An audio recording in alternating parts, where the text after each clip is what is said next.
Good afternoon, Colin here with Techout, and today we're going to be taking a look at the new sleep score feature in watchOS 26. And this also, of course, comes to the health app on iOS 26.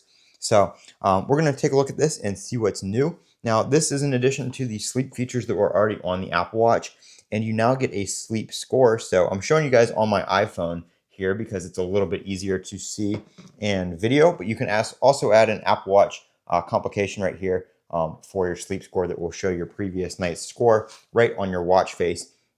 You do have to be updated to watchOS 26 to get this feature as well. I'm pretty sure you have to be on iOS 26 for everything to show up in the Apple Health app.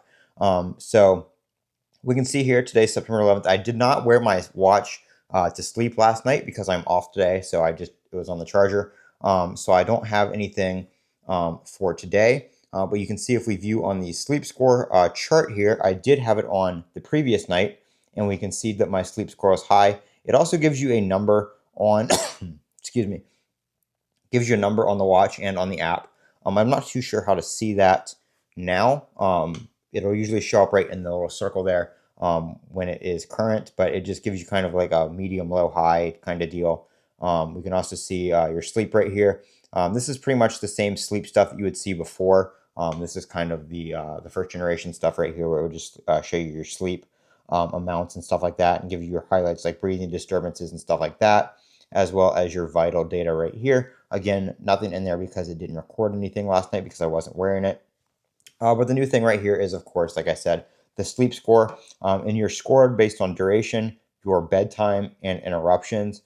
So how long you sleep. If you're going to bed consistently at the same time every night, you'll get a higher score from the bedtime, and then the less interruptions during your sleep throughout the night, of course, the higher the score there. So pretty cool feature. This is something that Samsung has had for a while on their Galaxy smartwatches and Samsung Health, and it's something I really, really like about their watch because not only does it show you your sleep throughout the night and your stages and everything like that, but you're actually getting scored on how you're sleeping, and just seeing that number is helping, at least helps me kind of improve my sleep based on different factors, like where I need to focus, like going to bed at the same time, trying to get a better night's sleep, sleeping in the right environment, optimal temperature, that kind of stuff for less interruptions throughout the night, and then how much sleep I'm actually getting, make sure I'm going to bed early enough if I have to get up early the next day, and that kind of thing. So I'm actually getting the right amount of sleep per night.